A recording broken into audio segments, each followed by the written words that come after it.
लेकिन हम हर आयरे गैरे को मुंह नहीं लगाते और हमें पता है कि पच्चरों और नौकरों के चले जाने से आल इंडिया मजलिसे इत्तेहादुल मुस्लिमीन का कुछ बिगड़ने वाला नहीं।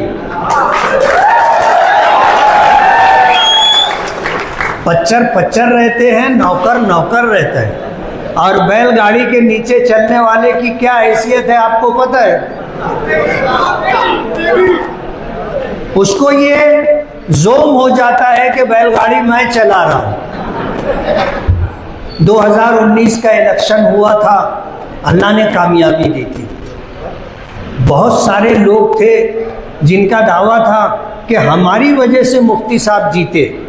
40,000 वोट हमारी थी, 30,000 वोट हमारी थी, 10,000 वोट हमारी थी। ऐसे बोलने वालों की जब सब वोट हमने इकट्ठा की तो मालूम पड़ा कि यार अपनी तो एक वोट भी नहीं है, अपनी तो एक वोट भी नहीं है। फिर उन्होंने ये तय किया कि अब ये 2024 का इलेक्शन हम इनको हराएंगे। हमने जिताया था 19 का इलेक्शन, हम 2024 का इलेक्शन हरवाएंगे, ये उनका दावा था। सारे जतन कर लिए, क्या मिला? मैंने अबू आसिम आज़मी साहब, हमारे अच्छे ताल्लुकात हैं, उनसे ये बात कही थी कि आप मुझे हराने के लिए आपने मालेगांव के अंदर प्रोग्राम बनाया है और जिनको आप उम्मीदवारी देना चाहते हो, मैं आपको ये बताना चाहता हूँ अगर उन्होंने 10,000 वोट ले लिया तो मैं आपके घर सलाम करने आऊँगा।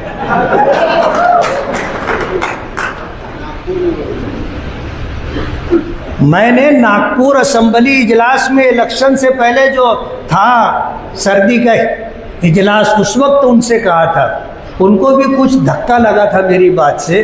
अखिलेश यादव को मालेगांव लेके आए,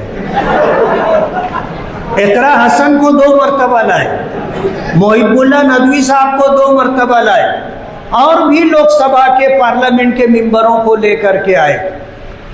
हम किसी को टारगेट करके तकलीफ नहीं देना चाहते, वरना हम अगर पीछा उठा लेंगे तो बाई डिप्रेशन में चली जाएगी।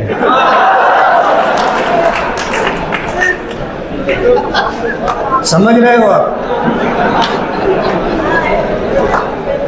बोले अगर हमको 1 लाख वोट मिलेगी और अगर 50,000 वोट मिली तो हम समझेंगे कि सियासी तौर पर हम हार गए।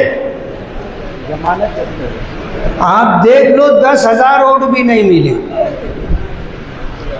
और जब से थोड़ा पर्दे से वो गायब भी है। मैं तो बोलता हूँ इस मौलाना का कोई इलाज करो, कोई फुकझरवा जटागीर को लाओ, इसको बड़ा कोई खप्पीस लगा।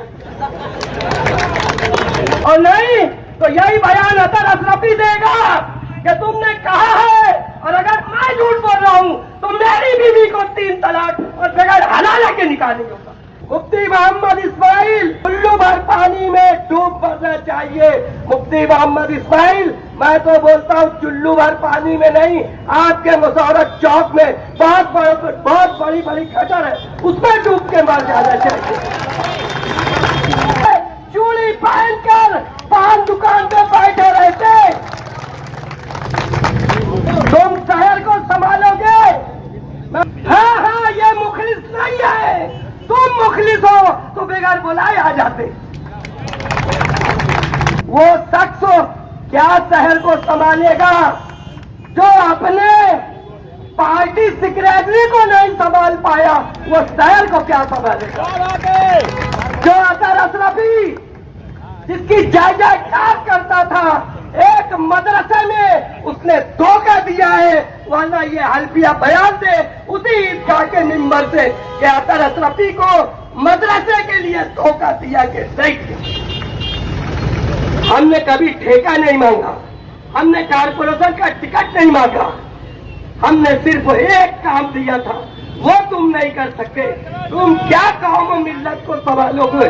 22 जून को शेख आसिफ साहब ने 5 जिले के के लोगों को बुलाया, तो फिरका परस्त तो कहता है कि उसमें अंसारी नहीं थे, ये तुम्हारा बाप भी था और न जाने कितने लोग थे।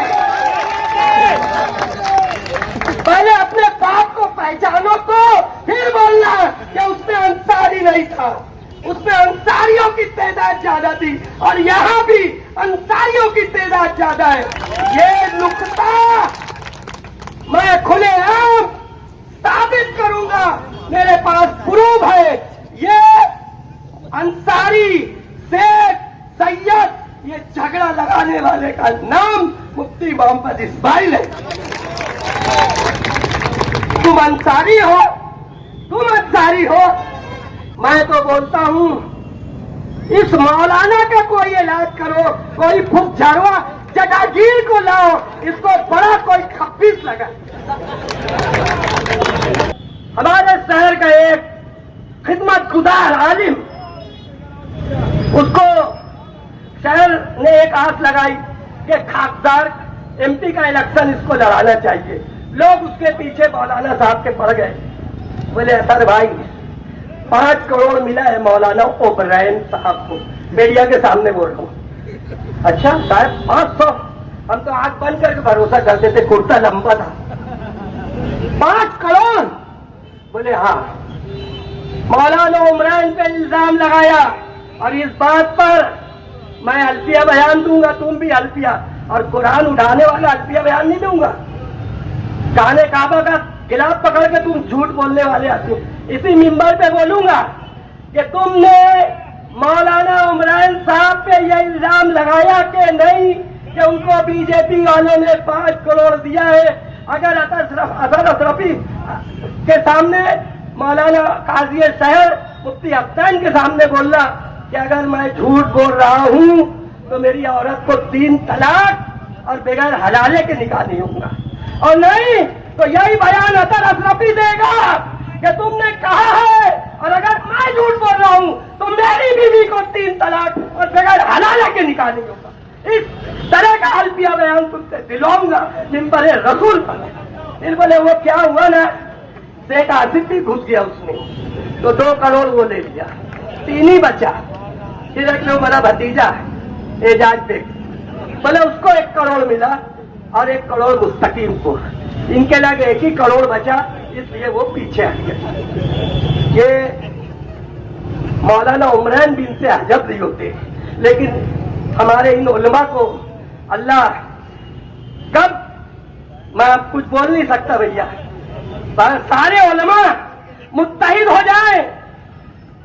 शहर में कोई बला आती है, आज करीमा, इज्तिमाई दुआ, लेकिन ये इतनी बड़ी अल्लाह की तरफ से ये इतनी बड़ी बला, ये जटागीर, ये शैतान मिंबर रसूल से झूठ बोलता है, मौलाना उमरान को डराता है कि अभी कारपोरेशन का इलेक्शन आएगा, फिर मौलाना तुम मेरी जात पे बोलेंगे, तुम्हारे वर्कर मेरी जात पे बोलेंगे, अल्लाह तुमको और तौफीक दे, लेकिन सबूत लाना, माँ का दूध पियो तो सबूत लाना, वरना शेख आसिफ के पास इतना नहीं होगा, मुस्तकीम के लाख इतना नहीं होगा, 13 साल जितना सीने के अंदर। क्या बात है।